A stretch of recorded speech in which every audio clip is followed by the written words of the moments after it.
What's going on, everybody? Welcome to this edition of D Stance. If you haven't already, make sure you hit that subscribe button and also make sure that you hit the like button. If you haven't already, make sure that you hit the like button so we can get through the algorithm. Today's episode, I kind of want to go through, at least since I've been an adult, America's political events that from my point of view, and maybe give a little background on why I think the country is where it is. And, so when I was fresh out of high school, I just had graduated in 2008, and I knew nothing about Barack Obama. Obviously, I was a young teenager, like 18 years old, so I didn't, have all the knowledge and information on politics at the time and who was who and what was what.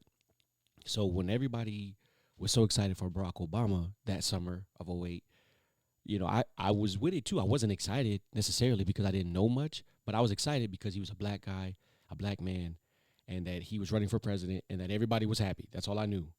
I didn't know anything about his policies. I didn't know about politics. Like I said before, all I knew is that he was black and he was running for president. To be honest, I'm not even sure that I knew what he looked like when I went to the polls that day to vote for him because that was my very first time. So I don't even think I'm gonna be honest. I don't think I had even heard anything about him. Well, I did. But as far as seeing what he looked like, I don't recall understanding what he looked like that day at the polls. I didn't even know that it was election day.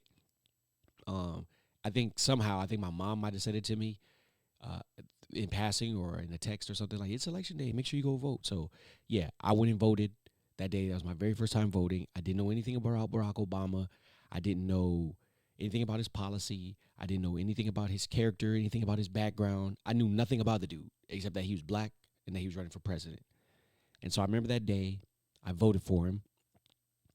And then that night, obviously, the results came out, and I was at my mother's house.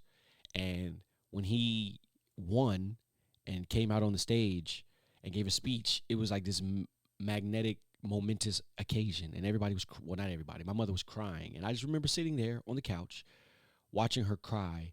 And I was in amazement at, not at that there was a first black president, because I didn't know what to think about him at that time. That's just not how my mind operated even then, and it's not how it operates now. So I wasn't excited for myself, but I was excited for everybody that was excited. And I was excited that I had participated in voting for the first black president. So that's where my excitement came from. And I just remember being amazed in that moment. And that moment always stuck with me. That my mom was just silently weeping, not even silently, but she was weeping on the couch, watching the first black president give his, victory address. And I was amazed at the level of emotion that everybody that my mother felt, because it just was peculiar to me, but also I felt it, if that makes sense. It was a peculiar thing, like, why she's crying? That's interesting. But it also was like, yeah, I know why she's crying. Like, this is the first black president, and I understood, all of the people before us and all the struggles and things like that. I had an understanding of all that, so I understood why my mother was crying. But I just, again, it also felt peculiar at the time. I do remember that because I didn't feel like it was something that I could engage in, but I also understood why my mother was doing it. And so I sat there, and later that night, um, I just remember feeling like history had been made, right? And that was in 2008. So a lot had changed in my life uh, between in Obama's first term and then by the time President Obama began to run the second time. See, by the second time, I had begun to try to learn about politics from my own perspective. I had been in the military for at least like 2.5, 3 years at that time. And I was beginning to understand myself and my politics and my inner journey for the questions to answer the things that I needed answered. And so I picked up the Malcolm X book. Like that's just where my search led me. And like I said, my experience up to that point just had made me feel off about a lot of things about President Obama, because I think if I'm not mistaken, by that time Trayvon Martin had happened. So there was a lot that had been going on. And I just needed questions, and I didn't know where to get any questions, and I was extremely frustrated. So I turned to Malcolm X. And if you haven't read that book, to me, it should be required reading. It's a poignant tale of redemption and what you can do with your life if you want to do that with your life. And I think most black men should read it, and not even just black men. Anybody should read it, but especially if you're a black man, make sure you read Malcolm X. And within those 500 pages, All the political education and perspective that I needed was contained. Malcolm gave a 360 view of politics for somebody like me who wasn't really into it but wanted to get into it. And I had voted for Obama the first time, but after reading Malcolm X's book, I understood. Well, first of all, I understood before reading Malcolm X's book, but secondly, I understood that after understanding that both Democrats and Republicans play games, and that simply because the Democrats talk a certain way, it makes them appear to black people that they're not the enemy. And so I picked up on that. Now I still had to apply it, and I still had to see it in real action, because keep it in mind, I'm not in America, but I'm overseas in Japan. But still, reading that, I soaked up the game. I understood it. And so there are things happening, in the United States. Like I said, Trayvon Martin had happened. I think Eric Garner had happened the next year. Then Malcolm Brown happened. So, I'm sitting there, and so I didn't vote for Obama his second term, because I distinctly remember feeling like I don't know his policies, because, like I said, I had finished reading Malcolm X, but I hadn't really delved into politics just yet as far as researching President Obama. I had just begun to pay attention after reading that book. And so I wasn't going to vote for him. I wasn't going to vote for him because I didn't agree with his policies or didn't understand his policies. And that was my first entree into understanding a little bit of politicians. And keep in mind, like I said before, while I'm following the news outside of America, I'm not inside of America right now. So I'm only seeing it through the TV. I'm seeing the Trayvon Martin goings on through the TV. I'm seeing some of the movie theater shootings and things going on in America through the television, but I'm not living it. And I will come to find out that is a huge difference. But yes, back to the Malcolm X book. He broke down the games being played. So fast forward, right, past the years of the Obama years, and I have, as an individual, I have come to the realization that personally I don't want to vote for anybody simply because they're black, being that I did it the first time, and that I really deeply cared about the plight of black people. Obviously, being one of them, obviously, have going through some of the things that I had gone through. I feel a part of the struggle, a part of the fight. And so by the time that Trump is getting ready to run in office around 2015-ish, I'm in Korea. And I remember a friend of mine had told me that he announced, and I remember, because we were all on PlayStation, I remember thinking like, oh man, this is a joke, like president for Donald Trump. And I remember thinking like, nah, my friend, I was in South Korea, he was in Arizona at the time, and he was like, nah, man, like he's got real support. And I just remember thinking like, no way, right? No way. But I will find out. So later on, I end up leaving Korea, because Korea is a short stint. You do like 1 year minimum, 2 years maximum, unless you have a certain thing. But I did my 1 year in Korea, and I came back to the States. I got stationed in South Carolina. And so I got back to the States, and I saw firsthand. So Obama's term is coming to an end, and Trump is in full swing announcing his candidacy. So this is the end of 2015 going into 2016. So ingratiation into integration into American society. And so I'm learning, and I'm peeping, and I'm seeing Donald Trump, and I'm not threatened by him at all.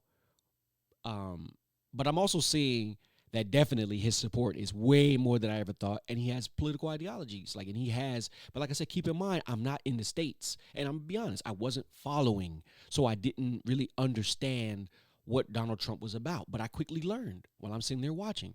So then after his election, I'm watching the country, and I'm listening to things, and I'm listening to the mainstream media, black or white, and I'm seeing that they're not telling the truth. They're telling half truths about black history. They're telling half truths about events. They're talking about the Confederate flag represents anti-LGBT sentiments. I mean, just a whole bunch of stuff that I'm just like, what is going on? Like, why are they lying? I'm becoming enraged. But at the same time, it's not at Trump, right? It's not Trump. But I understand that the force that he's bringing through the country is galvanizing people. It's making people have to take a side or whatever. And I like that. I find myself enjoying that. So everybody's trying to get me to vote. No, I don't vote for Donald Trump, because I'm not voting for Donald Trump. I'm not voting for Hillary Clinton. I'm not voting for anybody. That's how I'm feeling. So the 4 years of Trump are here. Everybody is up in arms. I find black media on the internet, and I'm listening to them. They talking like me. They're talking like the Malcolm X book that I've read. So I found my place and I'm understanding, you know, American culture, something that I hadn't fully experienced as an adult. Yes, I had lived in Texas before going to Japan, but majority of my military time was spent overseas. So I didn't really know, or at least half of it was spent overseas. So I didn't even, more than half of it. So I didn't really grasp American culture and the depths of white supremacy. Like I understood it, obviously, having experienced it. But again, when you become disconnected or live outside the country, you forget how rugged and raw this country is. You forget how sick this country is. So again, coming from Japan, it was a bit of a culture shock coming back to America and seeing, oh, okay, this is how we get down. And I had to catch up on a lot of things. And I caught up on the details of the Trayvon Martin. See, there was a lot of things I didn't understand about a lot of things that happened in America while I was out of the country. There was fine detail that had to be filled in. So that's what I took the time to do when I first came back. And I was peeping the scene and I was understanding, no, I'm not voting for either one. So on election night, Trump gets elected, 2016. I'm not really worried about it because what from my perspective, what is Trump going to do that hasn't already been done? If we're on a mission for Black progress, it doesn't matter which president is in office, right? That's what I'm thinking at the time. I'm thinking, and I'm listening to Black media, the Black Channel, Professor Black Truth, brothers like that. So I'm thinking that we're making headway in the problem. So I'm thinking, I'm looking at their view counts on YouTube. So I'm like, okay, Black people enough probably are listening, and hopefully even those that aren't listening, this conversation is raining out amongst us. So by the time 2020 comes and George Floyd and all that's coming, I'm thinking Black people are ready. I'm thinking Black people are prepared for the fight at hand and what's going to go down and how we're going to continue to stick together and mobilize. Because again, in my naive mind still, I'm thinking that Black media means Black people are not, and I'm not even saying the majority, but I thought a plurality by that time of Black people by 2020 had understood the mission. I understood the mission and were ready to proceed forward. Boy, was I wrong. So Donald Trump is on his tear. Everybody's blaming him for white supremacy. Everybody's blaming him for racism. George Floyd happens. Biden enters the fray. And here's where I had to come to a reckoning of how much I didn't know and how much work needed to be done. Because I'm thinking, like I said, the brothers like Jason Black, Tariq Nasheed, Tori and Rain. I'm thinking Professor Black Truth. I'm thinking these brothers are making an impact. And I'm not saying they're not. They are making an impact. But I thought the impact was greater than it had been. Because when Joe Biden comes, I'm thinking, okay, I'm going to do my part. Everybody's doing their part. So I'm going around the city of where I live, and I'm speaking to the people that I know about this issue.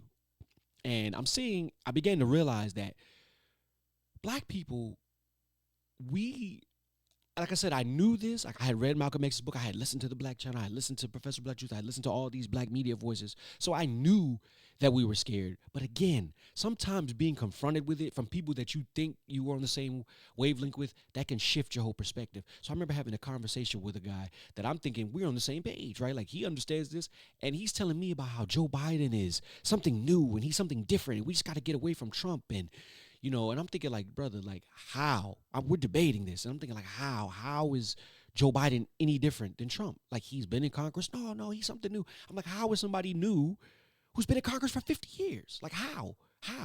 But that was the perspective of some Black people at the time.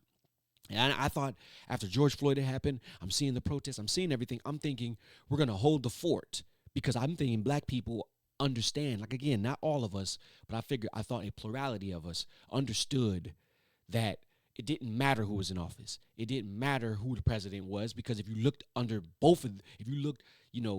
if you checked under the mat under both of these candidates, you're going to find something you don't like. And in fact, if you check under Biden, if you look deep into Biden's file, you actually see more overtly racist things that he's done. And that's not to excuse Donald Trump, but what I'm saying is you would see more legislative things that he's done to hurt Black people than you would Donald Trump. Sure, Donald Trump took out the ad in the paper. Donald Trump said racist things. That's not to underscore that. But what I'm saying is Biden had actually put pen to paper and came up with systematic white supremacy to hurt Black people. So in my mind, I didn't understand how Black people could see Joe Biden as the solution to what ails us. And did they ever? It's like they ran back to safety. They ran back to Massa's arms. And when he got elected, everybody was dancing in the streets and everybody was so excited. And I don't think people were excited because they really thought that Biden was different. I think they were excited because they felt like we defeated Trump and racism is over. See, one thing I understood about America through my journey and my reading and my studying, watching this society and things like that, is America, again, I've said it before in previous episodes, America does not like to deal with her racism. America does not like to acknowledge her racism. America just does not like to be confronted with her racism. And what Trump does uniquely, like I said before, like Malcolm X taught me years ago, that Joe Biden doesn't come at you with the white supremacist talk. He doesn't come at you with the taking out full page ads in the paper to call black men rapists. He doesn't do things that you necessarily can just point to and say, "Hey, that's it," in a way. Ultimately, coming up with the crime bill is worse, is the manifestation of Donald Trump taking out a full page paper ad on the Central Park Five. I hope the people listening to me understand, if you don't already, what I'm saying. Donald Trump takes out this, and Joe Biden wrote more than one crime bill, by the way. Joe Biden writing a crime bill and getting it passed is 1,000 times worth. Matter of fact, I'm not even gonna say it's worth. It's the other side. It's the other foot dropping is what Joe Biden is doing. So the idea, it confounded me. I will be honest, it low-key depressed me that millions upon millions of black people, they even were calling into the black channel and saying like, no, we gotta vote for Joe Biden because we gotta do something about Trump. Everything was about not who Joe Biden was, but who Trump wasn't. It wasn't about who Joe Biden was. It was about who or wasn't. It was about who Trump was. And I understand now that that is the reflex for black people when confronted with systematic white supremacy, unabashed, both barrels blazing. We ain't holding nothing back. White people's reflection, I don't know if you want to call it trauma, if I want to give it grace, is to go back under the arms, and I'm going to use that not pejoratively. I'm just using that from what I see of liberal white people. And I had a huge issue with that in 2020 because, again, America was turning up. The country was turning up. A lot of the protesters were not black, and they were turning up, burning down buildings and making sure that justice was had. But yet black people themselves have been trained, at least up to that point in my mind, I actually agree with it, to run back to safety. So for the 4 years, I kind of just was like, I'm not gonna lie, I kind of just not checked out because obviously I follow politics, but I just was sitting back in stunned amazement of how we seemingly were making progress. We had media platforms, we had people who were speaking truth to power, and just like that, we went back to normal. And yes, I had read Malcolm's book and understood the fox and the wolf and understand that, and being back in the States and understanding the details, I'm not gonna lie, at some points it was too much for me to handle, not because I can't grapple with the reality of our condition and what needs to be done in America, but ultimately I couldn't grapple with the fact that my own people were, at least a large part of them, were really afraid to confront the issue themselves. That's what really bothered me. And black people acting like Joe Biden was a savior was like a real mental, psychological blow for me because, like I said before, he was no different than Trump or any politician before him. I often ask people, what white politician has ever been different than Trump? Like, I'm talking about, like, let's be not in words, but in practice. That's what I was asking people. Black people saw Joe Biden as a savior. Black people ignored his crime bill. Black people ignored his mentorship with segregationists. Black people allowed Joe Biden to talk down to them and tell them, if you don't vote for me, you ain't black. So I don't want to hear any fears over Donald Trump at this point here in 2025. I don't want to hear any fears about Donald Trump. The truth of the matter is, Joe Biden is every bit the white supremacist Donald Trump aspires to be and seemingly is. Joe Biden has actually put work in, so to speak. So just because he doesn't dog whistle to David Duke, literally, or preach to the lowest common denominator in a way that makes you feel uncomfortable, that doesn't mean he doesn't dog whistle. Where's the police accountability commission that Joe Biden promised? Remember, he promised, after the George Floyd's going to be a police accountability commission. It never happened. He took photo ops with Joe Biden, with George Floyd's kid. Like, come on, man. He said he actually gave money to the police and strengthened their rights. The Supreme Court. He he also signed the Emmett Till lynching bill over 120 something years later than it should have been signed. Again, a nothing burger because cops shoot us now. So you give money to the cops, but you sign an anti-lynching bill. You see what I'm saying about Democrats and how they do two things. They make it seem like, oh, look, look, black people, we signed the Emmett Till anti-lynching bill, making lynching a federal crime. Well, obviously, but don't. But by and large, lynchings are not the public spectacle they used to be. The public spectacle now is police shootings, and Joe Biden gave them money. So again, I don't want to hear from black people anymore going forward about any white politician or any black politician for that matter being racist. Ultimately, my studies of history of this country, America, my country, has shown me that black Americans are the best. When our country is in chaos, when we're causing ruckus or ruckus is being caused, and we're able to try to look for our place to gain human rights gains. When white America is at war, we make progress. That's simply the fact of the matter. I don't care what Trump's rhetoric is or what black people fear about Project 2025. The only way because Project 2025, they've done Project 2025 to us for years and years and years and years before Trump came up with, or the Heritage Foundation came up with Project 2025. What was the mass incarceration bill? Like what? Anyway, the only way for black people to see the problem is when it's in their face and can't be ducked. That's what I understand. So for me, I want the pressure to keep on. Donald Trump makes it so that you must acknowledge white supremacy. His buddies and his buddies too. So like when Charlie Kirk got killed, Charlie Kirk was an unabashed white supremacist, and people had to choose a side. People are having to choose a side. You see? So everybody's having to unshow themselves, drop the mask, and reveal themselves for who they are. And for black people, that's what we need. Maybe not every single individual, but for by and large, the body politic of black people needs somebody. They need this. They need the atmosphere to be hostile outwardly against them. Because for some reason, I don't know what it is in the mental of my people, but when somebody's mean to them, but they say it with a smile on their face, and somebody's disrespectful to them, but they do it with a smile on their face, and somebody wants to disenfranchise them, but does it with a smile on their face, black people will go for it every single time. But if you say it, if you dog whistle to white supremacists, the same ones that Joe Biden dog whistles to or worked with, all of a sudden black people want to hit the streets. So I want to say this. This brings me to this. Yes, this is all good in my opinion. Everything that's happening in the country is good. Everything.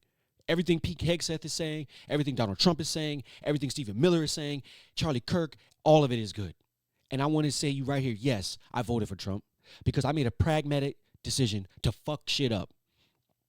Because black Americans, black people, my people, FBAs, whatever you want to call yourself, we go to sleep when white people aren't overtly racist to us. We think everything is sweet. We think that the issue has been defeated, and it hasn't. And no matter how many times and people tell us that it has, we still don't get that it hasn't. So yes, I voted for Donald Trump. Judge me if you want to. I don't love his policy. I don't love him as a man. I'm not a MAGA supporter, but I am somebody that wants to see black people do what they need to do so that we don't have to be victims of white supremacy so our grandchildren's children don't have to be victims of white supremacy like we are victims of white supremacy, and we're somebody's child. You get with great-great-grandchild, and we're still dealing with white supremacy. So the idea of me voting for Trump is to make people see. I want to put the mirror up in America's face. He is what we need as a country. So yes, white supremacy has been on the march.